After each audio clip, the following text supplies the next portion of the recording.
Welcome to my YouTube study platform. मैं हूं अयाज अहमद और आज हम पढ़ने जा रहे हैं चैप्टर 4 का लेक्चर नंबर 2, ट्रैवल्स, डिकोस and the vision of gold age. यानी गोल्ड एज के बारे में हम बात करने जा रहे हैं कि अब आपको मैंने पहले जब हमने लेक्चर पढ़ा था, तो जब इससे पहले जो वीडियो अपलोड हुआ था वहां पे आपने देखा था ट्रैवलर्स कौन लोग थे और देखो कौन से लोग थे। वहां पे हमने बात की थी बरसा मुंडा की। बरसा मुंडा जो थी बरसा मुंडा जो था, इसके बारे में हमने बात की थी। 1895 की बात की थी। मैंने आपको वहां पे बताया था कि ट्राइबल कम्युनिटीज कौन से लोग थे, और मैंने बताया था आपको कि जो सेकंड वीडियो आएगा वहां पे हम देखेंगे forest laws and their impact. अब जो फॉरेस्ट लॉज जो ब्रिटिश गवर्नमेंट ने बनाए थे, यहाँ पर जो ब्रिटिश गवर्नमेंट रूल कर रही थी, इन्होंने जो ब्रिटिश लॉज यहाँ पे बनाए थे, थोड़ा सा एक लेक्चर रह गया था, इसको हम कंप्लीट करेंगे। Forest laws and their impact. अब जो ब्रिटिश इंडियन कंपनी जो यहाँ पे थी, इन्होंने कंट्रोल किया था ओवर द फॉरेस्ट। और जब उन्होंने फॉरेस्ट को कंट्रोल किया था, अपने अहाते में ले लिया था, इन्होंने बताया था कि जो हमारे पास जो फॉरेस्ट है ये स्टेट प्रॉपर्टी है। जो फॉरेस्ट है ये स्टेट क्या है, प्रॉपर्टी है। और इन्होंने रिजर्व फॉरेस्ट को एज रिजर्व करार दिया था। और रिजर्व के किसके लिए? टिम्बर के लिए। और वो टिम्बर किनको जरूरत पड़ती थी? इन ईस्ट इंडियन कंपनी को। Now they are used timber from the forests, ठीक है ना। और वो जो चाहते थे ब्रिटिश, जो चाहते थे, जो टिम्बर वो चाहते थे, वो ले लेते थे कहां से? इन फॉरेस्ट से। नाउ द पीपल अलाउ, यानी कि पीपल जो थे उनको डिसअलाउ किया गया था। डिसअलाउ यानी पीपल इज नॉट अलाउड। अब आप देख सकते हैं people is not allowed to move freely. Jhum cultivator जो हमारे पास थे, जो जिम की कल्टीवेशन कर रहे थे, उन बेचारों को यहाँ पे क्या नहीं दिया गया था? उनको यहाँ पे कल्टीवेशन करने के लिए फ्री मूवमेंट नहीं मिल रहा था। और now they are not able to collect fruits and now they are not allowed to hunt animals. और आपको पता थे कि ये लोग जो थे, अब इनको कितनी मुश्किलों का सामना करना पड़ा। मैंने आपको पहले लेक्चर में भी बताया था, ये जो ट्राइबल्स थे, ये ट्राइबल्स वही लोग थे जो बेचारे टोटली डिपेंड होते थे, जो पहले डिपेंड होते थे इन फॉरेस्ट पे। जैसे हमने देखा कि कुछ लोग ऐसे थे जो हर्डल्स थे, जो एनिमल्स को रियरिंग कर रहे थे, वो भी एक जगह से दूसरी जगह पे मूव कर रहे थे। और जंप कल्टीवेटर्स, ये भी एक जगह से दूसरी जगह से मूव कर रहे थे। ये ट्रेवल्स वो लोग थे जिनसे कोई वास्ता ही नहीं था इन ब्राह्मण शूद्रास विश्वास, उनके साथ शूद्रास के साथ उनसे कोई वास्ता ही नहीं था। उनका रिलीजन अलग था, इनका कल्चर अलग था, इनका ट्रेडिशन अलग था, उनका रहने का तरीका अलग था, उनका बैठने का तरीका अलग था, उनका सोचने का तरीका अलग था। वो एक अलग से जिंदगी गुजार रहे थे। उनके अलग से एक हेड होता था। ये सारा कुछ जो थी एक अलग लेवल पे होता था। अब इनको बेचारों को मेडिसिन वो लेते थे, वो भी फॉरेस्ट से मिल रहा था। दूध वगैरह वो भी फॉरेस्ट से मिल रहा था। मैंने आपको बताया था कुछ चीजें वो वहां पे क्या कर रहे थे, बॉर्डर सिस्टम का इस्तेमाल कर रहे थे, buying and selling the goods system का इस्तेमाल कर रहे थे। अब जब उनको पे अलाउ ही नहीं गया कि they were not allowed to move freely in the forests. Now what will happen to such people?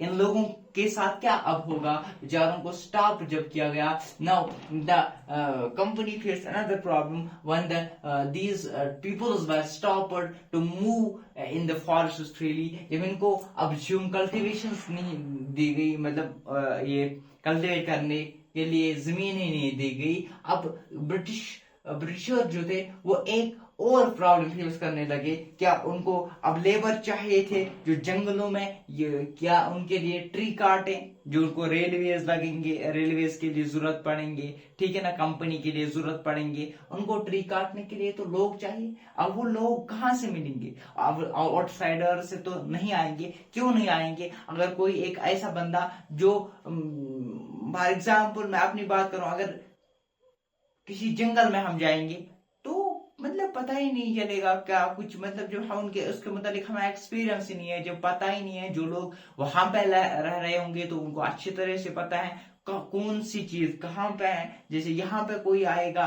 तो उसको उस हिसाब से पता नहीं होगा जिस हिसाब से फॉर एग्जाम्पल यहाँ के रहने वालों को पता होगा, जैसे हम किसी और जगह पे जाएंगे वहां के रहने वाले ज्यादा जानने वाले होंगे उस इलाके के as compare to outsiders. Oh, now they were aware about the forests, everything that were present in the forest. जो भी present था forest में उन सब चीजों से ये लोग aware थे और not allowed but have to work for the now allowed. और जब उनको ये पता चला हमें लेबर चाहिए और लेबर यही लोग लग सकते हैं और कोई नहीं, उनको अलाउ किया गया. नाउ अलाउ तो किया गया लेकिन उनको वर्क करना पड़ेगा किन के लिए, इन ब्रिटिशर्स के लिए उनको वर्क करना पड़ेगा. नाउ यहाँ पे प्रोटेस्ट भी स्टार्ट हुए थे. यहाँ पे प्रोटेस्ट फॉर एग्जांपल संगमा 1906 जो आसाम में प्रोटेस्ट स्टार्ट हुआ था. इसके अलावा फर्स्ट सत्याग्रह 1930 जो सेंट्रल प्रोविंसेस में क्या हुआ था, स्टार्ट हुआ था. और ये सारे लोग इसीलिए तो मिले थे 1947 में कि जब हिंदुस्तान आजाद हुआ था. ये सारे कहाँ पे एकजुट होके मिले थे. वो हम आगे भी पढ़ेंगे. Problems with trade. अब ट्रेड के साथ भी क्या कौन कौन से दिक्कतें का सामना करना पड़ा इन बेचारों को ये करना पड़ा कि जो भी आप कंपनी चाहती थी, जो भी आप कंपनी ट्रेड करना चाहती थी वही ट्रेड उनको करना पड़ा. अब मनी लैंडर्स कभी कभार आ जाते थे, कभी कभार आए थे मनी लैंडर्स. कहाँ पे, यहाँ पे आए थे फॉरेस्टर्स में. उनसे कंट्रैक्ट किया गया, हम आपको लोन देंगे, आपको हमारे लिए काम करना है, या हमको पैसा देंगे, आपको हमारे लिए काम करना है. इन बेचारों को पता ही नहीं था तो इन्होंने किया कि फॉर एग्जांपल हम बात करेंगे ईस्ट, जो यहाँ पे इंडिया सिल्क जो था वो बहुत डिमांडेड था in the European markets. Now east Indian company ने क्या किया, इसकी प्रोडक्शन को इंक्रीज करने की कोशिश की. इसी सिल्क की प्रोडक्शन को इंक्रीज करने की क्या की कोशिश की. अब हजारबाग जो था झारखंड में और संथल जो कम्युनिटी ट्राइबल्स थे वो क्या कर रहे थे, रेयर कर रहे थे कोकोनस. क्या कर रहे थे, रेयर कोकोनस. और वहां पे क्या, जब कोकोनस ये कर रहे थे, रेयर कर रहे थे कोकोनस, वहां पे आए थे ट्रेडर्स, यानी वहां पे आए थे एजेंट्स. वो क्या कर रहे थे, वो बेचारों से कोकोनस ले रहे थे बहुत लो दामों पे, और फिर क्या करते थे, फिर वो एक्सपोर्ट करते थे बर्धमान या गया में करते थे. और जब वो वहां पे एक्सपोर्ट करते थे वो हायर रेट में बेचते थे. यानी इनसे लोअर रेट्स में आप ये समझो कि 1000 कोकोनस जो थे वो वहां पे 2 या 3 रुपीस उनको दिया जाता था बेचारों को. लेकिन अगर हम बात करेंगे जब वो गया में या बर्धमान में बेचा जाता था वो मल्टीप्लाइड बाय 5 यानी कि 10. हाँ ठीक है ना, मतलब जहाँ पे आप देखो कितना बेनिफिट मिल जाता था. मतलब उनको 8 रुपया कुछ प्लस ही बेनिफिट मिल जाता था. इन बेचारों के पास 2 रुपये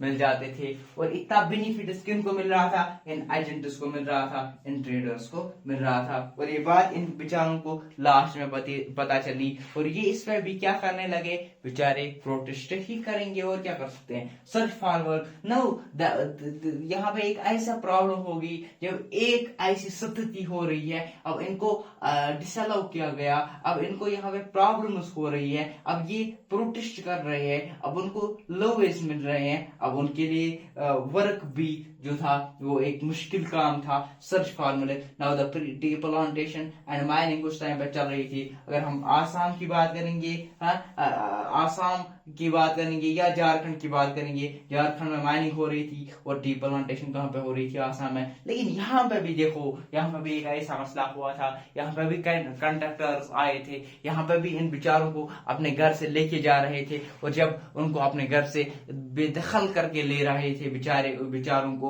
और उनको लो वेजेस वो दे रहे थे. और लो वेज के एक तो लो वेजेस दे रहे थे और उनको जो उनको टाइम था वो लॉन्ग आवर्स था, यानी उन बेचारों को बहुत सारा काम करना पड़ता था और यहाँ से तनख्वाहें जो था वो कम दे रहे थे. और इसके अलावा दे वर प्रिवेंटेड फ्रॉम रिटर्निंग होम. उन बेचारों को घर भी जाने नहीं दे रहे थे. आप देखो सारा इंसान कुछ जिंदगी में क्या करता है, इसलिए करता है कि एक सेटल्ड लाइफ गुजार सके। मतलब क्या सेटल्ड लाइफ गुजार सके, अपने परिवार के साथ, हाँ, उठना बैठना हो, खाना पीना हो, हाँ, एक अच्छी सी लाइफ हो। लेकिन उन बेचारों को क्या किया जा रहा था, इन बेचारों को काम किया जा रहा था, जैसे दरिंदों से भी बदतर काम ले रहे थे इन बेचारों से। उनको कंटिन्यूस काम करना पड़ रहा था, लेकिन वहां से लो वेजेस भी मिल रहे थे। अब लो वेजेस के साथ साथ उनको घर भी जाने नहीं दे रहे थे ये ईस्ट इंडियन कंपनी वाले। और क्लोजर लुक की अगर हम बात करेंगे, और इसके अलावा यहाँ पे रिबेलियन स्टार्ट हुए थे, रिवोल्ट स्टार्ट हुए थे against such companies, against East Indian company and the company that are ruled here, ठीक है ना। अब हम बात करेंगे कोलॉस रिबेलियन इन 1831 to 32, ठीक ना। इसके अलावा दूसरा रिवोल्ट हुआ था, संथालस ने रिवोल्ट किया था, संथालस रोस रिवोल्ट 1855 में, और बस्तार रिबेलियन जो सेंट्रल इंडिया में हुआ था 1910 में, और वाली रिवोल्ट महाराष्ट्र 1940 में होता है। अगर हम बरसा मुंडा की बात करेंगे, बरसा मुंडा जो था ये एक पुअर फैमिली से बिलोंग करता था। कहाँ का रहने वाला था, मिड 1870s में ये, ठीक है ना, भंडा फॉरेस्टर्स के ओर से क्या हुआ था, इसकी पैदाइश हुई थी। और ये जब बचपन में था, जब प्रोमिनेंट स्कूल में जाता था, वहां पर भी जब मतलब एक पुअर घराने से था, और इस बेचारे के बाप को एक जगह से दूसरी जगह कंटिन्यूस मूव करना पड़ रहा था इन सर्च ऑफ वर्क। अब ये क्या कर रहा था, अभी इन्होंने भी अपने बुजुर्गों से उनकी कहानी सुनी थी, मुंडास की कहानी सुनी थी, और ये यही सोच रहा था बचपन से ही कि हमें चेंज लानी है, क्या क्या चेंज लानी है। और जब एक बच्चा एक पुअर फैमिली से बिलोंग करता होगा, एक पुअर फैमिली से जब एक बच्चा बिलोंग करता है, और उसको पता होती है किन मुश्किलातों का सामना करना पड़ता है, उस बेचारे को कभी कभार खाना भी नहीं मिलता होगा। और क्योंकि एक ऐसे रूल्स थे और ऐसे हाई टैक्सेस थे, हाँ, ठीक है ना, ऐसी बात होती थी। और इन्होंने यही सोचा था कि जब ये बड़ा हुआ था, जब ये स्कूल जाता था, ये वहां पे भी इसी बारे में बात करता था, इसी बारे में सुनता आ रहा था। अब क्या हुआ था, इन्होंने ये बताया था, golden age is the age when we will free from this dukkers, from the outsiders, from the East Indian companies, and now they have separate this thinking all over the tribal communities। जो tribal communities थी उन पे उन्होंने अपनी जो skills थी, अपनी जो थिंकिंग थी, इस थिंकिंग को आगे बढ़ाते हुए जब बढ़ाया बहुत लोगों को ये समझ आने लगा था कि now we should go through against this East Indian company. अब इनको समझ आने लगा था कि हमें ईस्ट इंडियन कंपनी के क्या होना चाहिए, अपोजिट होना चाहिए। और इसी टाइम पे ईस्ट इंडियन कंपनी को ये बात पता चली, और उनको 2 साल की जेल होती है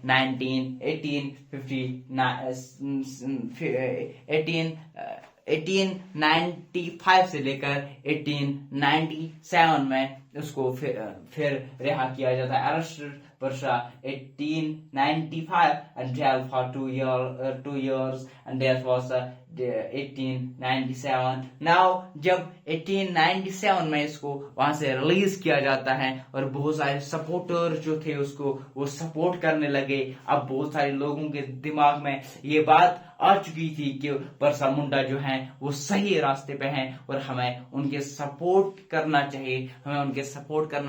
और बहुत सारे लोग इसके सपोर्ट में आ जाते हैं, और वो क्या करते हैं, वो इन फॉरेस्टर्स के खिलाफ, इस डिपार्टमेंट के खिलाफ, इन ईस्ट इंडियन कंपनी के खिलाफ हो जाते हैं, और अटैक करते हैं पुलिस स्टेशन को, वो अटैक करते हैं मिशनरीज को, वो अटैक करते हैं चर्चेस को, वो अटैक करते हैं इस फॉरेस्ट अंधे कानून को। और जब ये इन चीजों को क्या करते हैं, जब ये अटैक करते हैं ये लोग, और राइड करते हैं और उनसे लूटते हैं उन प्रॉपर्टीज को, जो मनी लैंड लैंडलॉर्ड्स ने अपनी प्रॉपर्टी बनाई थी, उन प्रॉपर्टी को हड़प लेते हैं, उन प्रॉपर्टी के अपोजिट हो जाते हैं और जमींदार के अपोजिट हो जाते हैं। और इसके अलावा एक राइज करते हैं, व्हाइट फ्लैग को राइज करते हैं। वो सिंबल दिखाते हैं कि we should free from this brutal government, from this cruel government, कि हमें इस ब्रिटल गवर्नमेंट से, इस